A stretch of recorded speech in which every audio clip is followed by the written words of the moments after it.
Hi, you must be here to hear about a new D&D session. Yeah, let's get that started.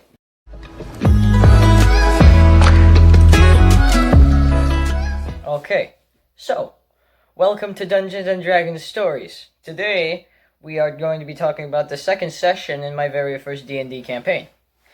And this is a doozy. Now, last time we ended off with the original party, Jayoni, Frumpus, Lutheran, and Foy, getting out of the tavern, and are in front of two guards and an iron golem. Now, so as both Lutheran and Jayoni walk out of the tavern, they see two guards, and behind them an iron golem. And just gonna say, I did not realize that an iron golem with a 16th level, thing is like basically you need 4 party members of level 16 to even take down an iron golem, unless they have some sort of magical device that can insta-kill something. But anyways, everybody except for Frumpus was there. Frumpus, he casted Minor Illusion, and he just sat down like a fucking child, putting his feet out, and just took his flask and started drinking alcohol. Casted minor illusion to make it look like he was at a beach, pretty much. Like he's in a beach chair, umbrella, he got sunglasses on, he's cool. He looks cool as shit. Also, you see this beanie? It's got a microphone in it. You like that? Anyways. Yeah, the party gets knocked out by this iron golem, and they wake up in a jail cell, and they look up to their left, and they see Bhuh just sitting there, and just like, hi, I hate you. I don't know why, but I got a bad vibe about you, immediately, to Jayoni. And I said, just, since you feel this overwhelming presence of strength, you just, boom, level 2. Everybody levels up to level 2. Including Frumpus, who is sitting outside, and he's been drinking his flask for 8 hours. Don't ask why, probably because of long rest. So, party has now been sitting in here for a bit, and Jayoni looks over and sees a guard.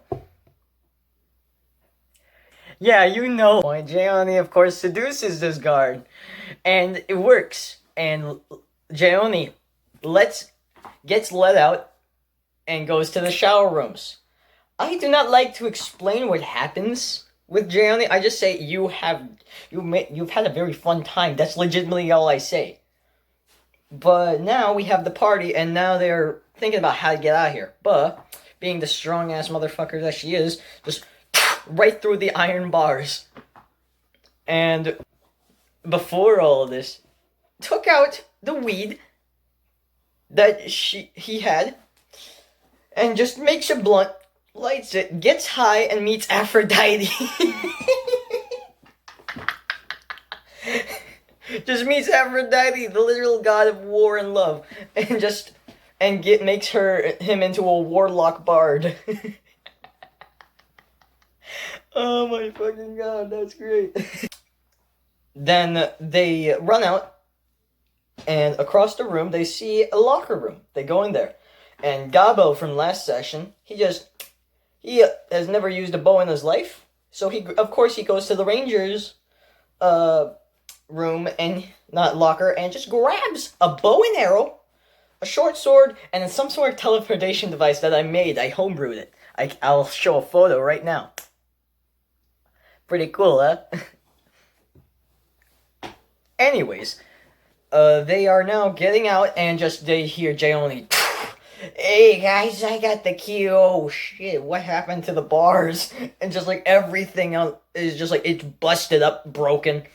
And everybody has gotten their stuff, gotten a bit of new stuff. And Foy became a barbarian artificer. I'm gonna have a lot of troubles in the future. Holy shit. Now Frumpus is walking in, and there is a dwarf at the keep, and he's just like, hello there. what would you like to do today? And he just basically says, hey, could you get my friends out? That seems like a good idea. And he just says, sure. You'd need to pay 80 gold. Gives him 80 gold. Puts up his hand for a high five. Casts burning hands on his hand. And then high fives.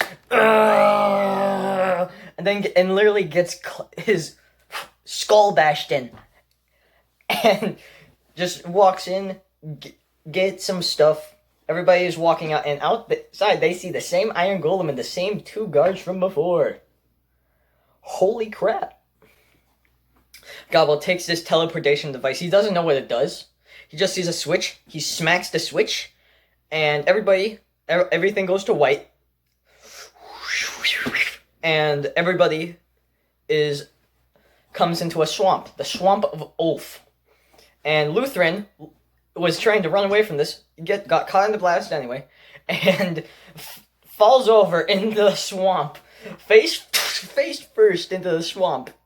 Ugh. That's disgusting. Gaming.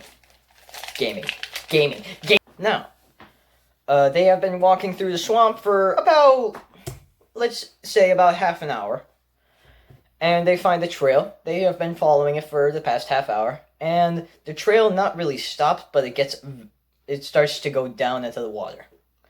And at the end of this water, they see bubbles come up from this water.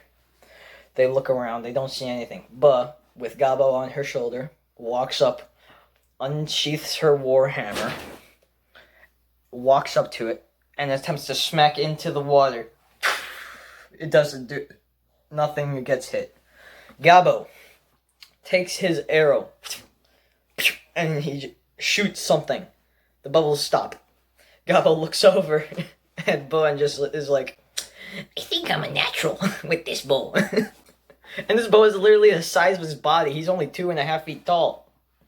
He's a very short guy because he was in slavery. We'll talk about that later, but I guess we won't talk about it now. So, out comes a gigantic crocodile, a literal giant crocodile. 2 lizard folk come up next to it, and I yell roll initiative. And of course, Bhuh goes first.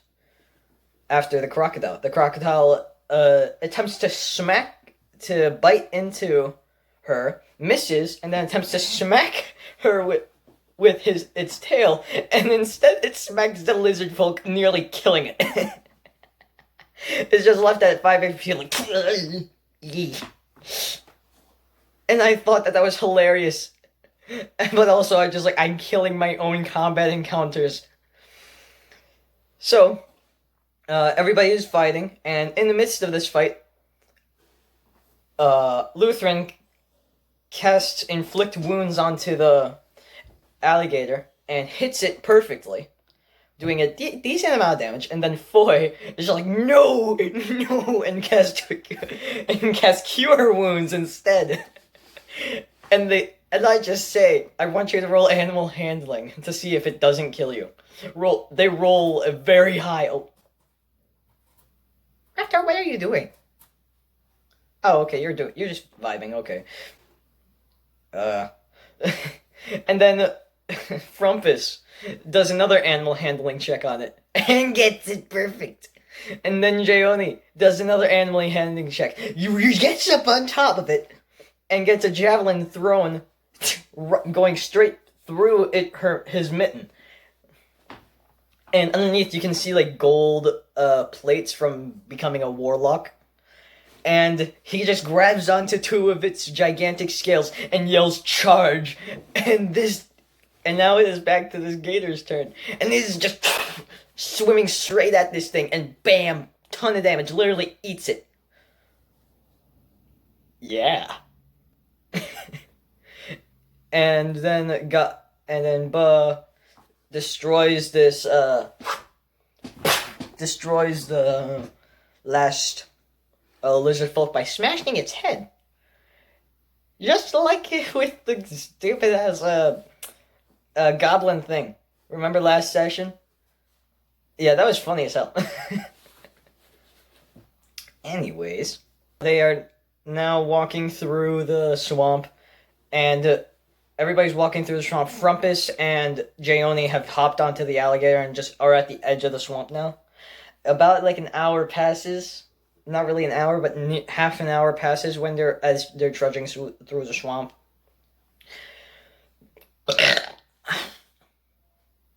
Now, as they are walking through the edge of the swamp, they hear like leaves rustle through the top of the trees, and boom, a crested dragon pops out. And I homebrewed this thing. It looks like this. It looks like this. It looks like that. That thing pops out right from in front of the crocodile and everybody else. The crocodile bows down. Everybody else bows down, and the crested dragon is just, why? Why do you do this kind of shit? I don't get it. And then over time takes them to the lair because he asks, does anybody know how to cure wounds? And both of the Goliath twins know how to do so. Hop on the dragon's back, fly out, and we see. What?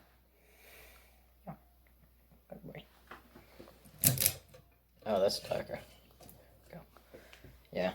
So we see as the Goliath twins are walking out off of this dragon. What? Everybody has now arrived at the lair of this dragon. And in the side, there is one light coming out of this gigantic, like 30-foot tall dome. And inside there is a nest with 3 eggs, a female dragon without a tail that looks like this. And then there is a dwarf who is severely wounded and looks like he's gonna die. So they both cast Cure Wounds, and you know about how Foy is an artificer and also a big old geek because of it? Yeah, guess what that does? That means that he just talks with this dwarf and has heard about a certain dwarf named Jormungandr. Jormungandr is a very famous artificer warrior who has gone through several wars over the past couple of decades. And they realize this is Jormungandr, and Foy is just freaking out because she is meeting her mentor pretty much of her entire life, and it's the funniest shit ever. Just like, oh my god, is she having a stroke? And as this entire conversation is going down, Jormungandr is starting to talk about how is anybody poor, or just does anybody want a job? And this job is basically helping out the war. And they are taken to the Dwarven Kingdom by the dragon and the crocodile. And as they come into town, Jormungandr just says, "People of Torbjorn." I named it after Torbjorn from Overwatch. I don't know why. Probably because my buddy Nathan was like bugging me about it. But it was so good. But I was just talking about it. About how these new heroes have helped and saved your like righteous leader or some bullshit. And it's like you guys aren't even alive. Anyways, I explained the way the town looks. It looks like a very factory-based town, and there's a lot of people with metallic limbs, and just a lot of technology in this town. It's really cool. I think it's awesome. I think it's really awesome. But just because it's awesome doesn't mean that everybody likes it. Jayoni runs out, and since I was talking about how the other kingdom is filled with elves, and everybody remembers that he is obsessed with elves, he runs out, Frumpus follows, and in the middle of the city, a Yeti bursts out of the out of a factory, not out of... Basically, halfway destroys a factory, and in the middle of this, Gobbo gets knocked out, nearly knocked out twice, and Bhuh, Foy, and Lutheran defeat it with Gobbo's help, and everybody has won the fight, and they see that there is a mage and his casting ability on himself, and it runs away. Then Bhuh goes out to the brewery, gets a date. Nathan's character is a lesbian, so that's interesting. But so all these characters are hanging out in town. Oh, Raptor, you're actually moving for once. Okay, all these characters are moving around town, meeting new people, talking with new people, and last but not least, Jayoni and Frumpus are said to go on a mission by some people of the Elven Kingdom to find a weak point in the Dwarven City. And I think that's where I left off the session. And these two will give you good blessings. These two will give you good blessings. And I hope that everybody has a good day. And I want you all to subscribe, click that bell, like the video, and keep up with the content because I've been getting a lot better with it. So I hope everybody has a great day. And yeah, I've said that 3 times now. I feel retarded. Have a good day, everybody. Bye-bye.